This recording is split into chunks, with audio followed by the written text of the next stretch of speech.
नमस्कार. महाराष्ट्रातील विविध क्षेत्रातील बातम्या झटपट आपल्या मोबाईलवर पाहण्यासाठी लगेचच सबस्क्राईब करा राष्ट्रशक्ती लाईव्ह न्यूज आणि सोबत बेल आयकॉन प्रेस करायला विसरू नका. पुण्यात काल रात्री भीषण अपघात झाला आहे. काल रात्री 12:30च्या सुमारास पुण्यात फुटपाथवर झोपलेल्या 9 जणांना चिरडल्याची घटना घडली आहे. या अपघातात तिघांचा दुर्दैवी मृत्यू झाला आहे. पुण्यातील या अपघाताने सगळीकडे खळबळ उडाली आहे. पुण्यात डंपर चालकाने हा अपघात केला आहे. डंपर चालक हा मद्यधुंद अवस्थेत होता. या अपघातात 9 जणांना चिरडले आहे. यामध्ये 2 लहान मुले असल्याची माहिती मिळाली आहे, तर 6 जण गंभीर जखमी झाले आहेत. या जखमीमधील तिघांची प्रकृती चिंताजनक आहे. पुण्यातील वाघोलीतील केसनंद फाटा येथे ही घटना घडली आहे. रात्री 12च्या सुमारास ही घटना घडली असून ड्रायव्हर दारू पिऊन गाडी चालवत असल्याची प्राथमिक माहिती आहे. सर, माझं नाव सुधाकर तिरुनपोर आहे. माझी मामी समोर 15 दिवसापूर्वी आलेली होती. 15 दिवसापूर्वी आल्याच्या नंतर त्या माझ्या मामीला असं तोंड बांधून, हे लोक जे माझे भाऊ होते ते कामाला जात आहे, तोंड बांधून ते लोक असे धमकी देऊन गेले का आज नाही उद्या तुमचं नुकसान करावं लागतं, कारण हे जागा तुम्ही सोडून द्या. असं बोलून गेल्याच्या नंतर आम्हाला त्यांनी लगेच फोन केला की तुम्ही या भाऊ, काही सपोर्ट आला. आता आम्ही शनिवारच्या गाडीला बसलो, 11 वाजताच्या गाडीला बसलो. आम्ही 11 वाजताच्या गाडीला बसून आम्ही 12 वाजता आम्ही पुण्यामध्ये पोहोचलो. पोहोचल्यानंतर आम्ही जेवण खावण संध्याकाळी केलं.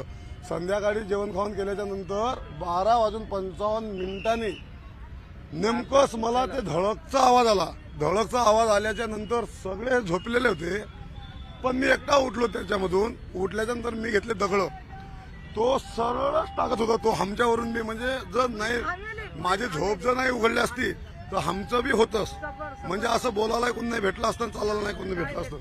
मग दगड घेऊन ह्या कंपनीवर टाकत होता तो गाडी. तर तिथे बी मी उभा राहिलो दगड टाकून. तर मग अशी त्या झाडाला लावली गाडी, थोडीशी गाडी लावली झाडाला मोजकी. रिव्हर्स घेतली, रिव्हर्स घेऊन परत मग त्या अंदरून टाकली. अंदरून टाकल्याच्या नंतर मी समोरून गेलो. तरी मला बी तो, म्हणजे दारू पिणारा माणूस, आता जिंदगीमध्ये का दारू का एकच लोक पिते का, हजारो लोक दारू पिणार आहे, पण दारू प्यायची मोजकी, म्हणजे ह्याच्यावरून जर चढवणं गाडी असेल तर काही हे आहे का? आम्ही तर काही कोणाला त्रास नाही केला, आम्ही काही पोलीसवाले अन्याय नाही केला, कोणावरच आमचा अन्याय नाही. त्यांची मदत आमच्याकडे होती. त्यांच्याकडे आमचे पैशाचे रोजगारचे पचून जाय तर आम्ही त्यांच्याकडे रिपोर्ट देऊ, पण तरी आम्हाला तो पैशाची आणून दे. तर साहेब तसं बोलल्याच्या नंतर काय घडलं असेल काय नाही, तर बोलवलं योगायोग असं डायरेक्ट अंगावरच टाकलं. तर तुमच्या ओळखीचं डंपरवाला आहे? नाही, काहीच नाही, ओळखीचं नाही, काहीच नाही. काही समजून नाही आलं कसं डायरेक्ट अंगावरून. त्यांना डंपरला का लाईटन होते का, सगळं होतं ना. मग त्यांना माणसं झोपलेले नाही दिसले का, रोड कुठं, ताल कुठं, त्यांना काही टन मारायचं त्यांना जागा होती. म्हणजे आमच्यावर बी आलतं ते.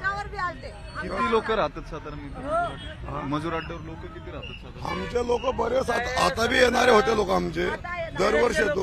कारण आमचं कसं आहे, हातावर काम करणं आहे, पाठीवर आमचं जगणं आहे. लहान लहान मुलं घेऊन आम्ही जगतात. तर आमच्याकडं असं आहे की आमच्याकडे बरोबर रोजगार नाही. आमच्या गावाला, आमच्या अमरावती जिल्ह्यामध्ये रोजगार नाही तर, आणि पाण्याची आमच्याकडे टंचाई असते. पुण्यामध्ये कसे बी आम्ही कामं करून जगतो, आणि आमच्या शेतीमध्ये काही पिकत नाही. तुमच्याकडे 1 गुंठ्याचा लय भाव आहे. तुम्ही 1 गुंठा जर ऐकला ह्या पुण्यामधला, तर आमच्या 12 ते 15 एकराची तुम्ही बरोबरी करू शकता. आमच्याकडे पिकत नाही, बरोबर पाणी नाही. आमचं वातावरण असं आहे, आमचं जगणं मोजकं. कसं आलं, आम्ही या स्वप्न बी नाही पाहिलं असं का असं अपघात होईल म्हणून जिंदगीत. म्हणजे माझा भाऊ, काकाचा भाऊ, त्यांचा एक मुलगा, आणि तोच त्याच्याच भावाचा भाऊ, त्यांच्यानी एक चिमुकली पोरगी 12 महिन्याची होती, आणि एक पोरगा होता 3 वर्षाचा. ते बी मृत झाले. आता 7 ते 8 लोक नाही तर दवाखान्यामध्ये भरती आहे. अजून बी एकाचं काही गॅरंटी काही दिसत नाही. काय होईल काय नाही सोशलमध्ये.